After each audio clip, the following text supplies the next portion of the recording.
Chapter 4. The first day of the fire. Even while the people were yet looking at the strangely swaying houses and the serene sky, it was discovered that fires were starting everywhere throughout the city. Every district, nearly every neighborhood had its blaze.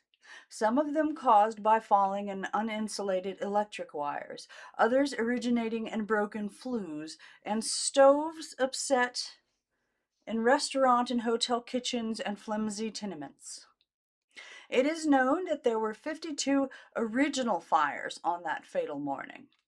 Probably there were many others that did not get into the records of the fire department. Some were put out by the occupants of the houses where they occurred.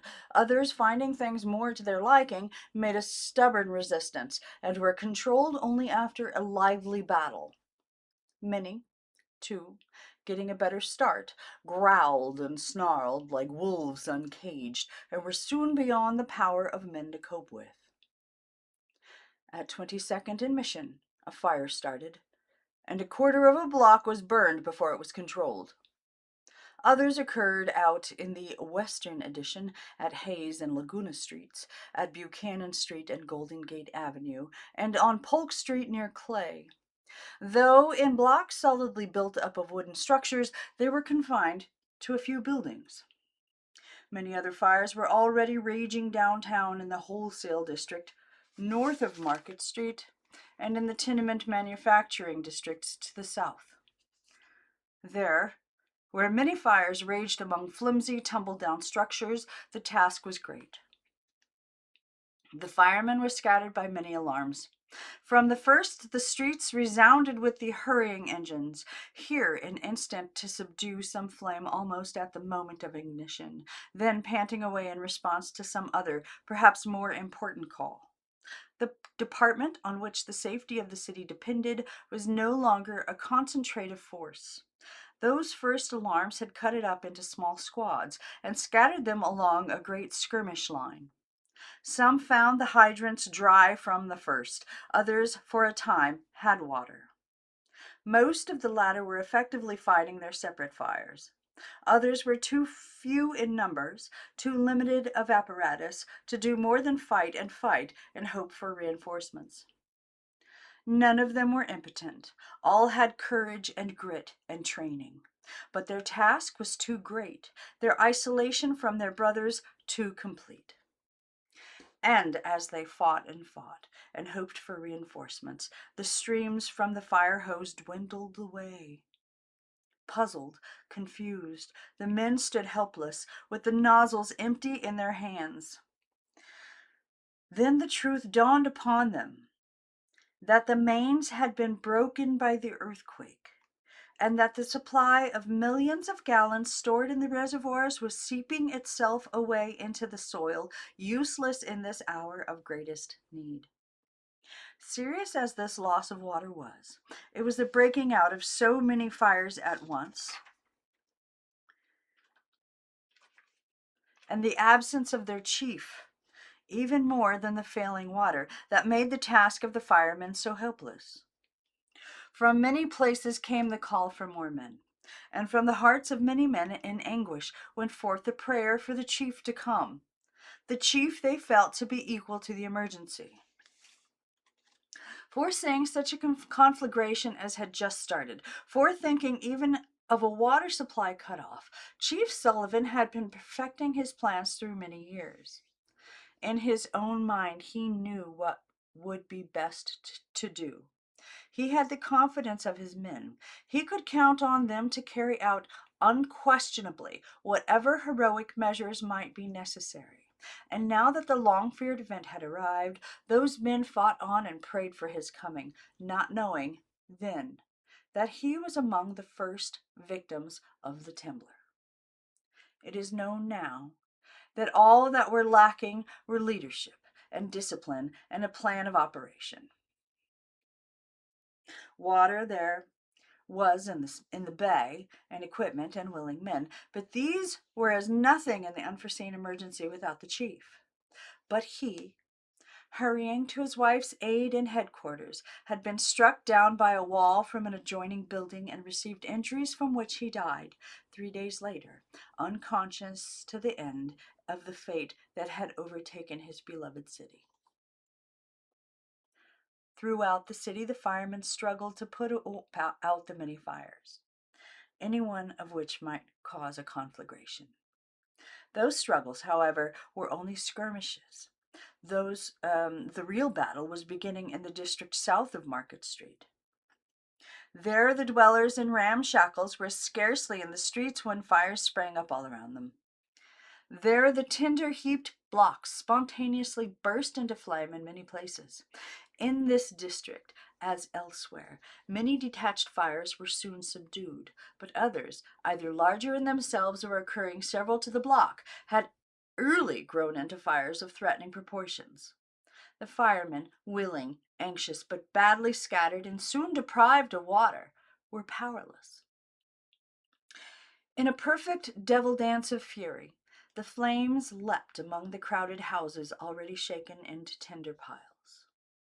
As far east as the waterfront, and west to the 8th Street, which faces the City Hall, every street had its fire. From Mission Street south to Harrison, innumerable tongues of fire shot up, ever spreading, ever growing as they spread, licking up in an instant whole blocks in their course, darting down now this street, now that, to leave it bare of all its buildings, writhing in sinuous ecstasy, never stopping in that wild, devastating dance. Soon the whole district was a cauldron in which brick buildings with their steel and iron girders crumbled away, and machinery of 1,000 sorts melted into a conglomerate mass of waste, and whose fierce heat-framed structures flashed into sudden nothingness. As the sightseers were on their way to the parks and hilltops to watch the progress of the flames, the many separate fires were eating their way rapidly towards each other, and each, like an octopus, was sending out horrid tentacles in all directions. Block after block went down. The firemen, always fighting, were driven steadily back, unable to make a lasting stand. Fireboats, tugs, and other sea craft pumped water from the bay at an early hour. The firemen used water from cisterns and from broken sewers and mains as long as it lasted, but still the flames spread unrestrained, save for the temporary check of a street to cross, or a brick wall, or a pitifully insufficient water supply. A case in point was on the waterfront. East Street, south of Market, and a strip extending a block or two to the lower manufacturing district, was built up of tumble-down buildings, remnants of a past decade. Here were all the customary surroundings of the waterfront at any large seaport: ship chandleries, cheap John clothing stores, sailors' hotels, restaurants, little cornered groggeries, and various places of uncertain business, sprawling themselves in tottering structures for blocks around. When fires started very early Wednesday morning, these places burned with the quick fury of a crumpled paper in a stove. The manufacturing places just beyond sight caught from the fierce blaze thus started, and began a conflagration far beyond the power of the crippled department to control. Another large fire was getting under way at the same time across Market Street, among similar buildings. Another was further north at East and Pacific, and another along Sansome near California. Through the wholesale district that lay between, these three gradually ate their way toward each other, and north toward Telegraph Hill. Up Market Street, through the wholesale district on one side, then the lower manufacturing district on the other, the fires traveled, their advance growing slower as they reached brick buildings of a more solid sort. Wherever brick buildings stood side by side, only one at a time burned. Each waited its turn, offering but a slight check to the onsweep of the flames at the sidewalls, but soon igniting, and finally passing the fire on to the next in line. Some frame buildings were interspersed with the brick, and their burning was very rapid. Gradually, Market Street went to sandstone, became the point of juncture of two immense fires. Beyond, other great fires came down the south side of Market Street to meet them. The Palace Hotel, world famous, stood between. Early in the morning, a fire at the power station at Stevenson Street, in the shadow of the Call building, and but a short distance beyond the palace, had eaten its way toward Fourth, then on either side to Mission and to Market, following the line of least resistance. The line of flimsy wooden construction. As on the waterfront, in fact, as everywhere in the city where the fire found old wood awaiting it, these buildings on Stevenson and Fourth were the scene of a fierce, quick fire. Here also, as throughout the city during the days of its burning, these shacks acted as huge kindling piles for the better buildings around. The fire fought its way through to Mission Street district. Oh, I'm sorry. The fire fought its way through to Mission Street direct, and flames began to pour from the buildings there. From Old St. Patrick's Church, and soon from the Grand Opera House, further down the street toward the Third. The playhouse had long been part of the city's tradition, and only a few hours before its walls had re-echoed the strains of Carmen at the opening of the Metropolitan Grand Opera Company's season. It contained the company's wardrobes and stage settings, 8 great carloads. It burned quickly from the moment of ignition. The fire-weakened walls crumbled. The roof fell in upon the smoldering embers, and nothing was left but the tradition. Slowly the fire traveled through to Market Street, attacking the rear wall of a 4-story stationery store opposite the end of Grant Avenue. The store contained a large stock of artists' materials, stationery and printing papers, pictures and moldings, all highly inflammable material, and shortly flames were darting from every window. For a time the firemen had a stream of water, but it was woefully inadequate, and soon shrunk into a mere dribble. The building became a seething furnace, and in an incredibly short time was a smoldering ruin. The flames approached the 3rd Street corner. Their progress was marked by the slow ignition of the successive fireproof buildings en route. This is fireproof buildings en route. On the corner stood the Call building, most famous of all the city's office buildings, and one of the best and most beautiful in the country. Covering a small ground space but of extreme height, and with the elevators in the center, it made a splendid flue for the flames. Fanned by their own current and drawn up by the fierce draft, they made quick headway, beginning at the 3rd floor and spreading rapidly. The building throughout its entire 18 stories was soon a shaft of fire. It was a spectacle not to be forgotten. The soldiers had taken possession of Market Street and had driven the crowds back. They gathered in Kearny and O'Farrell and the other nearby streets and looked, awestruck, at the many windows belching flame like so many blast furnaces. Up and down and far out into the streets and high in the air, the fire raged, a roaring, devastating, uncombatible force. Those who watched began to realize the magnitude of the conflagration. It had become something greater than they had supposed possible. With saddened hearts, they thought of the price that was being paid for the magnificent display, and wondered how a fire they had at first thought would be put out in an hour or two had succeeded in reaching their cherished Call. Gradually, it had grown to be something demoniacal, a godless monster desecrating their temples. They resented the fire, madly, with hate. At the same time, fires were reaching Market Street midway between 4th and 5th, and 5th and 6th, and 6th and 7th. One by one, the great buildings fronting on the south side of Market went down.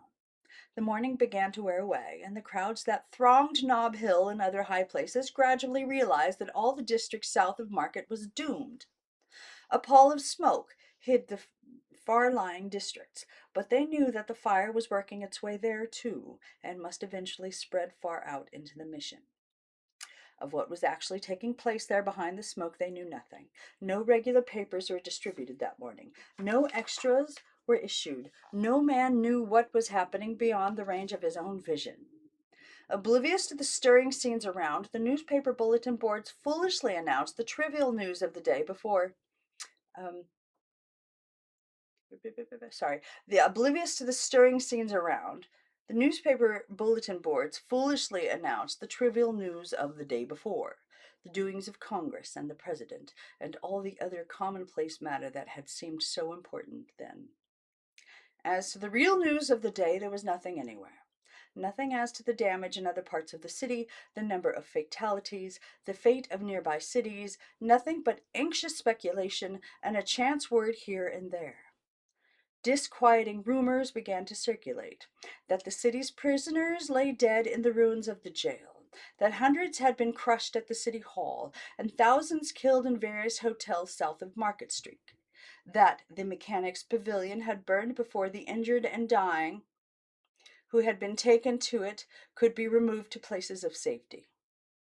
None knew then how little truth there was in most of the rumors. Later, wild stories that Chicago had slid into Lake Michigan, that Manhattan Island was submerged, that all the Pacific Coast cities were demolished by earthquake or were burning, spread among the people. But they created only a mild surprise. They were thought probable enough, but of doubtful origin. Anyway, it would be time to find out after the fire stopped and the ordinary life had been resumed. The people were not worrying at all about the outcome of the fire. It had not crossed Market Street, and in the wholesale district it seemed to be dying out. The frequent roar of the explosions, the quick puffs of smoke as building after building was blown up, indicated a stubborn contest there, and the slow spread of the flames seemed to presage success.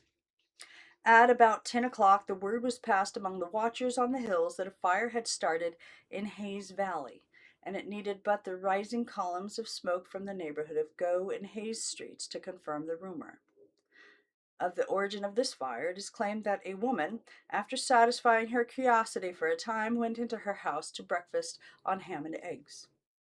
The chimney was broken, and the house took fire.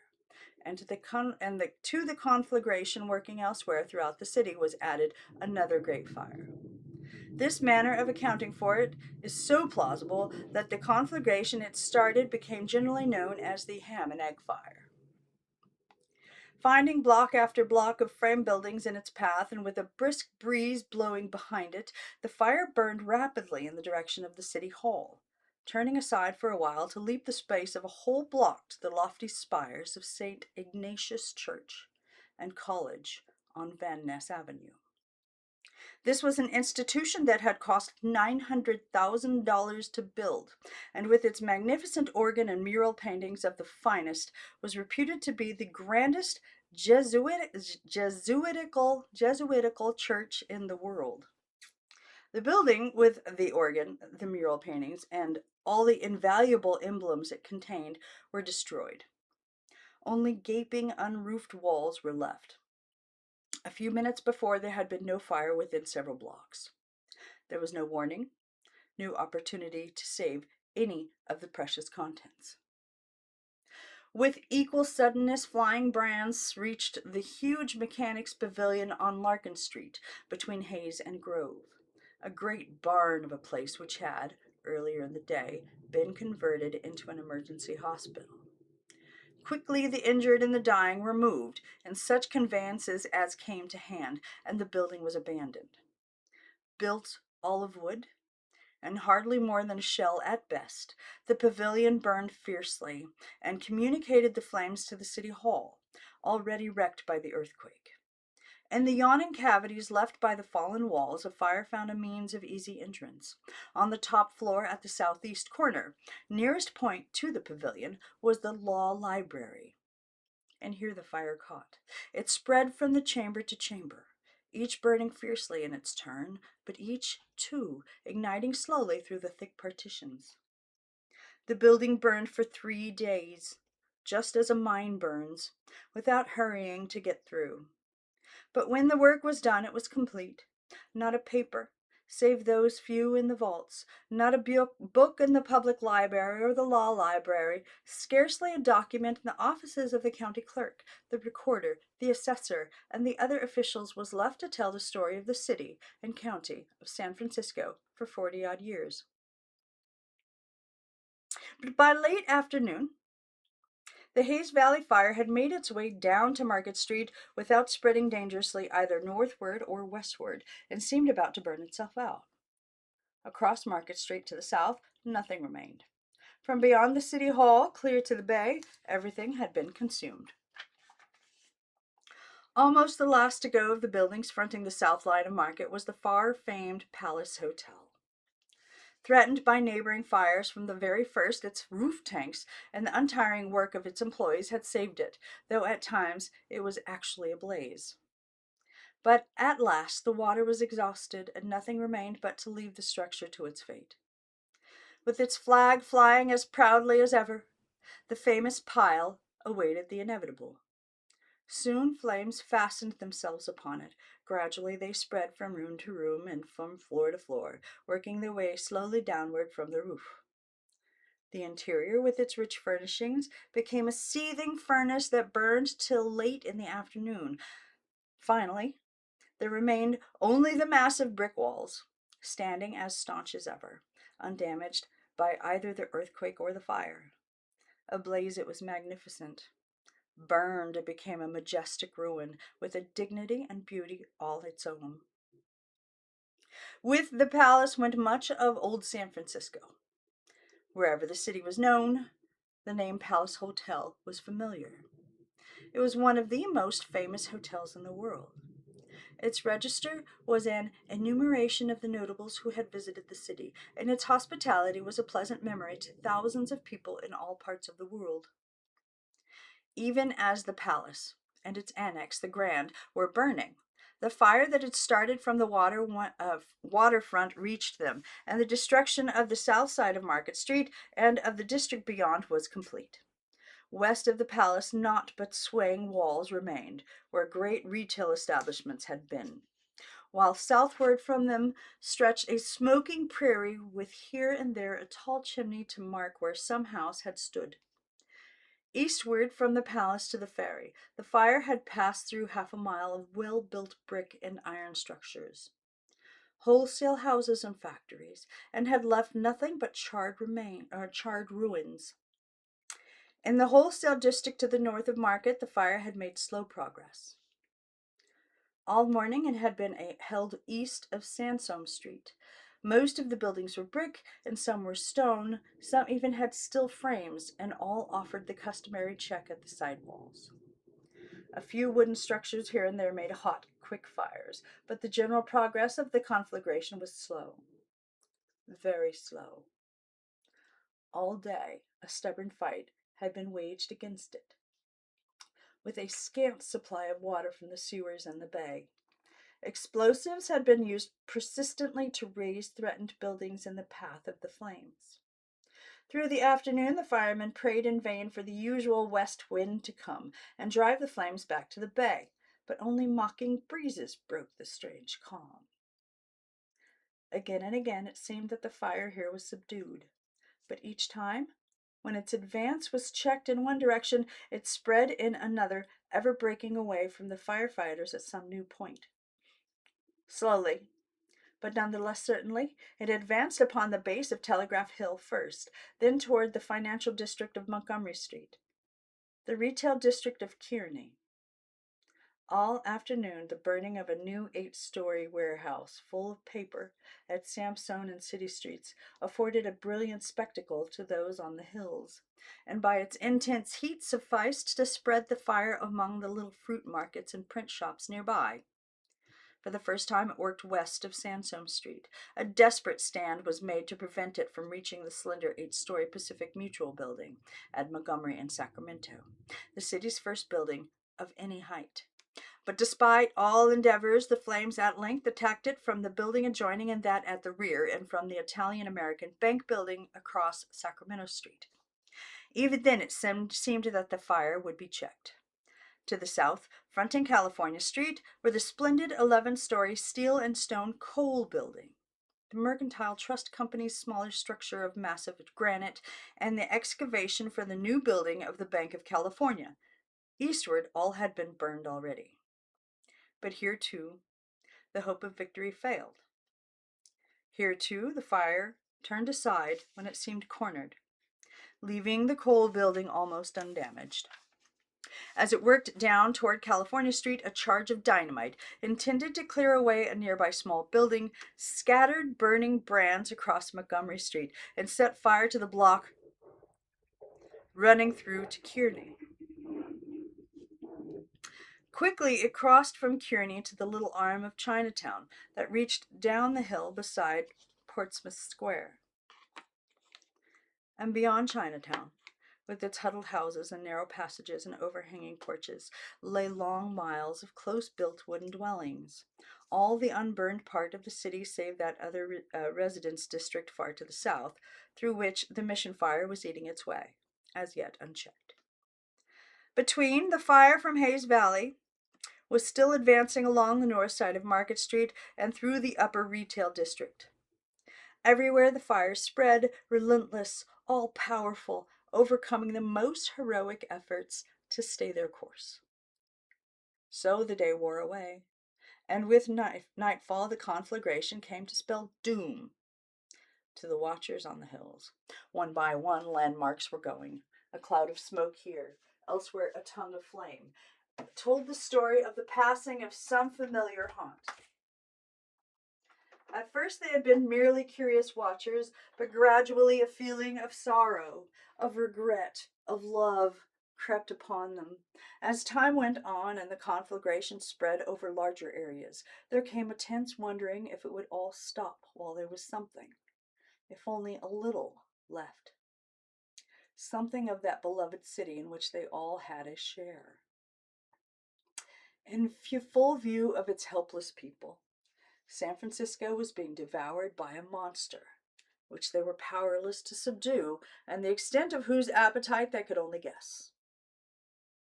For a time the flames had seemed to be lessening and under control. Many were deceived and ate what little supper they could prepare in the fond hope that the fire would be subdued during the night. Perhaps this confidence was shared by those weary soldiers who, after their hard day's work, sat down to rest and refresh themselves at the ruined and abandoned Delmonico's restaurant on O'Farrell Street near Stockton. Perhaps they were a little careless or even reckless. Perhaps only a perverse fate can be blamed. In some way the building caught from the campfire which they had started, and another conflagration, entirely independent of the others, began. Delmonico's was in a fine 4-story brick wall structure. On one side was the Alcazar Theater in a similar building, and on the other a 3-story lodging house of wood. Behind it, running through from Geary Street, were 2 large 6-story retail furniture stores, each containing a great stock of the most inflammable material. From the start, the new fire was ungovernable, seizing on the great stock of furniture, and on the Alcazar and Fisher's theaters, and the Orpheum across O'Farrell Street. It soon became a roaring conflagration, which raged for hours, spreading slowly through the brick buildings or licking up the wooden ones in a breath, always relentless, always beyond the possibility of control. During the evening, too, the fire from the wholesale district, having thrust out an arm into Chinatown, stretched another down along Montgomery and Kearny to Market, and advanced westward along the cross streets through the city's retail districts. By midnight, a solid wall of fire, stretching from Market Street to Chinatown, was working steadily out toward Powell Street and Nob Hill. Here again it seemed as if a stand would be made, a last endeavor to stay the advance of the flames. At Powell Street, Union Square afforded an open space for a block's width, between Geary and Post. Half a block above was a large empty lot where a new building was soon to be erected. Further up the hill, the block between Pine and California was unbuilt, save for the Stanford home, set in the midst of an ample lawn, nearly 200 feet from the houses across the street, and all the next block was occupied by the wide terrace in front of the Fairmont. Only in the 2 blocks from Sutter to Pine could the fire cross Powell Street, there and in the blocks below Geary, near Delmonico's. It seemed that perhaps the fires could be cut apart by these open spaces and so subdued. Across Powell Street, the close-built wooden houses stretched all the way to Van Ness Avenue and beyond the western addition. At about 1 o'clock, the top of the slender spire of a church on Powell above Bush caught from the flying embers. Soon an engine was throwing a small stream upon it, for at this point also there was a small supply of water. Gradually the flames spread in spite of the water. Soon the roof ignited, soon after the interior. The whole structure blazed fiercely. A row of flats just below began to burn. Wearied, haggard, hardly able to hold the hose after their 18-hour struggle, the firemen scarcely knew where to direct the little stream in the almost helpless contest. Already the fire from downtown had worked halfway through the far end of the block. A score of such streams would scarcely have been enough to turn back the flames from the little corner grocery and laundry on which they directed their scant supply. And even as they stood there on the center of Powell Street, the fire reached over their heads from the blazing church and fastened upon the cornice of a tall apartment house on the west side of the street, thus passing the only place at which it seemed possible to stop its career. In the meantime, the fire from Delmonico's had crossed Powell Street and was threatening the St. Francis Hotel across the width of Geary Street.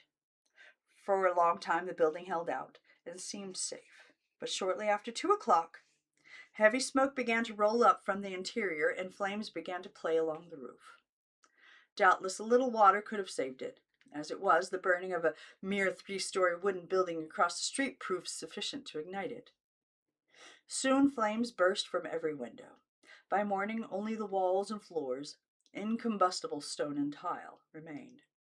Once ablaze, the St. Francis was a great torch from which the apartment and residence district took fire. Already downtown, San Francisco had all but consumed, had all been consumed, except one alone of its great buildings.